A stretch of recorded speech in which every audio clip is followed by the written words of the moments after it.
hear me okay? I tend to be pretty loud. It's both genetic and cultural, so bear with me. So I'm here to talk today about a comparison between two different data sets, examining the findings that you get from sort of traditional markers that we've used over the past several decades and newer genomic approaches. And before I begin, I'd like to acknowledge my co-authors. This project has been a collaborative effort involving my lab, the U.S. Fish and Wildlife Service Abernathy Fish Technology Center, and the Molecular Genetics Laboratory at the Washington Department of Fish and Wildlife. So characterizing intraspecific diversity in population structure really is fundamental to much of what we do in evolution, ecology, and conservation. However, as we all know, it's really not a trivial task, and there's a lot of challenges that emerge when trying to describe this level of diversity. They've been documented widely throughout literature. One that's underappreciated is that when you think about it, we are measuring population structure using imperfect tools. If we think about it in a statistical paradigm, for any species or group of populations, there is some true underlying population history that we are trying to discern with the best available data that we have. When you think about it, over the years, over the decades, we've used a variety of different tools, especially molecular markers, to characterize intraspecific diversity. Whether it's AFLPs, RFLPs, microsatellite, single-gene loci, we built up a mountain of knowledge of the diversity of life using these tools. And this knowledge has not only helped us understand evolutionary history, but also directed conservation policy. We're in an exciting era now, and also a bit of a scary one, because now we're generating tons and tons of data using genomics that are extremely tantalizing for all of us who are interested in these questions, but also raise some real concerns when we think about the implications of genomic data, such as, are genomic data necessary to answer every single question we have in population genetics and conservation genetics, or can we get by with traditional markers? Something that's not trivial. As we begin to use genomic tools, do we need to go back and redo all of the analyses that we've done in the past and retest all the systems we previously investigated? And finally, perhaps the most important one, how do we reconcile knowledge gained from traditional markers with those with genomic data when they conflict with each other? And again, these aren't trivial questions. We live in an era with scarce resources. We need to decide whether or not these are really important things that we need to do. So we decided to ask these questions with the species actually of interest in this area, the bull trout. This is a freshwater salmonid native to the Pacific Northwest. You can actually find them in some of the mountain areas around here. And we think this provides a very interesting test study to ask these questions because it's been relatively well studied with traditional markers as a very well understood population structure. Although the species has a very wide distribution across the Pacific Northwest, it occurs in very isolated, restricted habitats dependent on cold water systems for rearing and spawning, and they have very high site fidelity. So that creates a very strong signature of isolated population, discrete isolated populations across the species range. This has been well documented with microsatellite loci. There are other molecular markers that show that signature as well. And so we were interested in going in and applying genomic tools to the species to see whether or not we get the same signal. As one of my colleagues even suggested when we first began this, she said, we're not going to find anything new about bull trout with genomics. Everything we know is based on microsatellite data. We're not going to learn anything new. We wanted to see whether or not that was actually the case. So we have two different data sets or frameworks in which we're going to approach this. And the first is a traditional microsatellite data set, 11 polymorphic loci that have been standardized across labs. Then we also implemented a RADseq data set. We did sort of a unique approach. We did de novo locus discovery using the bioinformatics platform implemented in Stacks. And then once we had our de novo loci, we used them as our reference genome to align raw reads back to those and estimate genotype likelihoods using the program ANGST and its associated NGS tool of subsidiary programs to analyze the data. And we did that for a very specific reason. When we look at the stats of our RADseq data set, we uncovered about 165,000 de novo loci, and our average per site coverage was 2.9x. Across our loci, we're using a minor allele frequency of about 0.05. We had almost 80,000 variable sites. So we did the microsatellite and RADseq data for the same individuals from the same exact populations as our comparison. So let me orient you to our data set. This is the Pacific Northwest. We are currently about right here. And those dots and stars indicate the 24 populations that were a part of this data set. I'll get to why they're different symbols in a moment. A couple of things to point out. This gray area is the Columbia River Basin. This is the Klamath River Basin here in the Oregon-California border. And up here we have the Puget Sound area. Now again, like I said, bull trout have very discrete populations, a very discrete population structure. Very easy to assign individuals back to population. One overall primary phylogenetic signature that we see, though, across the species range corresponds to the Cascade Mountain Range, indicated here in purple. The Cascade Mountains divide bull trout into two main lineages, a coastal lineage and an interior lineage.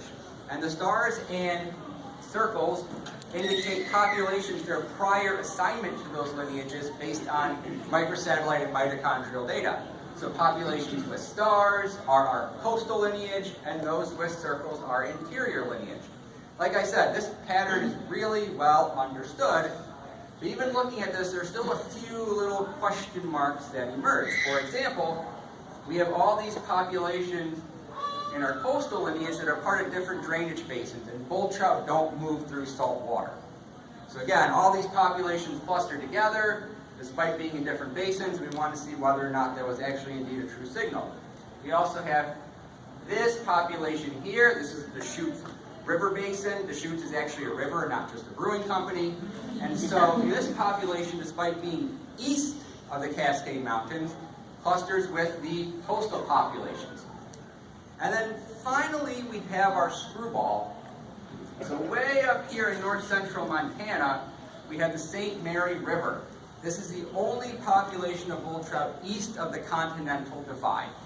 And with microsatellite data, despite being all the way up here, it actually clusters with coastal populations, which have led people to come up with some pretty wacky hypotheses for how they got there.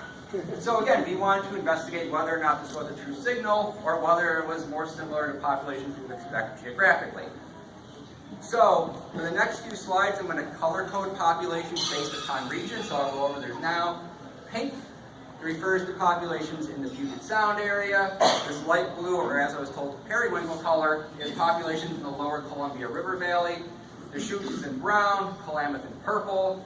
Blue is our upper Columbia headwater populations. Gray, Snake River Valley, and red, St. Mary River.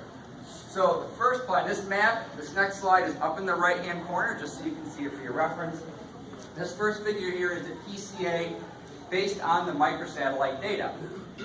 And the best way I can describe it, this is my absolute scientific term, is as a smear.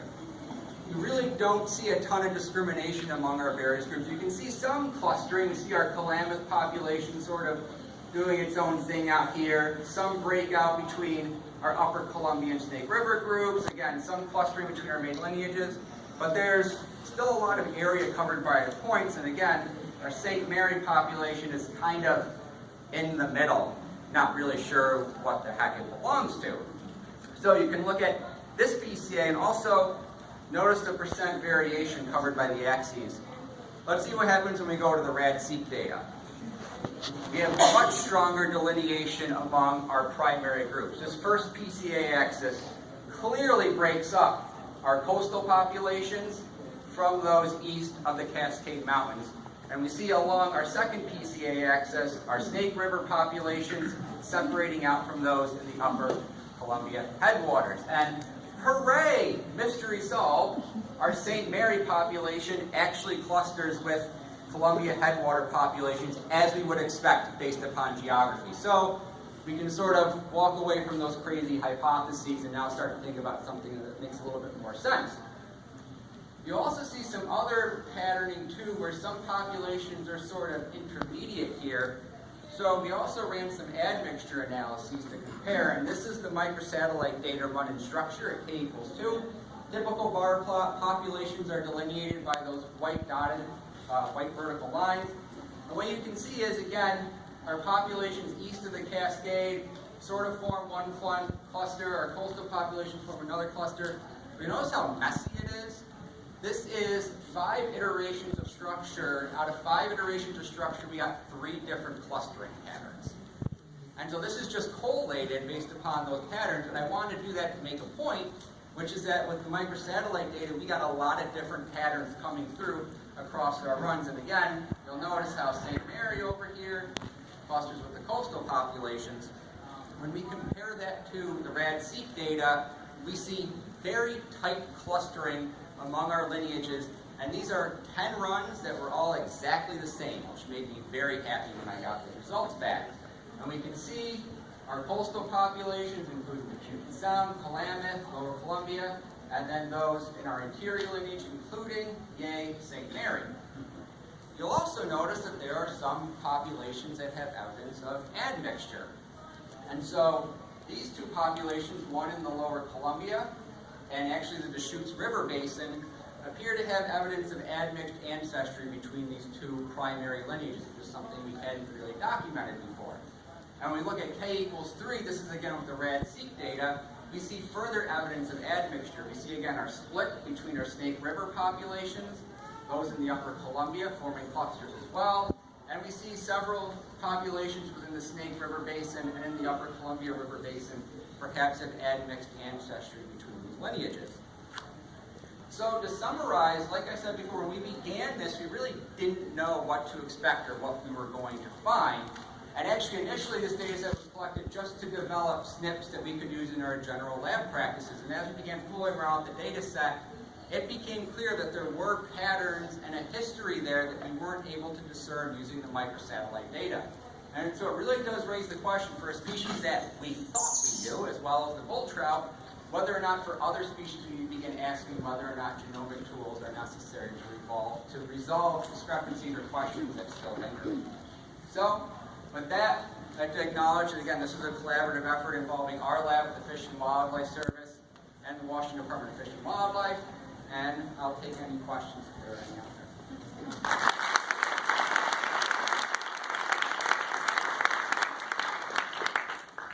So how did you get genotypes to run in structured eggs? We didn't. We used the ancillary program NGS Admix, which takes the output from eggs. It's a genotype likelihood file that it takes from that and implements directly into there. So you're not basing it on the genotypes, you're basing it on the genotype likelihood.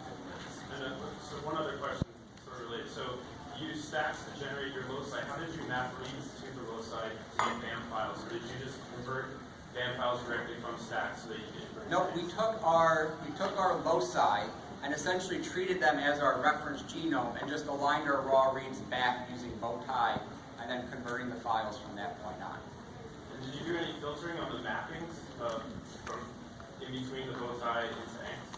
There was some filtering along the way. I skipped some of these. We did some trimming based upon data quality to remove low quality reads, low quality sites, et cetera, et cetera. So yeah, so there was some trimming and filtering in the background that I didn't describe. Are you convinced this is really a difference between the 2 techniques, or just the power that you have with the microsatellite? So if you had 20 microsatellite loci, you've got the same story. That's a great question. Part of the problem is I don't think there are 20 microsatellite loci, and so you're right, it is a difference of scale and power in terms of what you're looking at. But if you think about, again, talking about this body of knowledge we've accumulated, 11 microsatellites in a lot of cases have been a standard number used in a lot of studies. So you're absolutely right, it does raise that question. So I guess I'm done.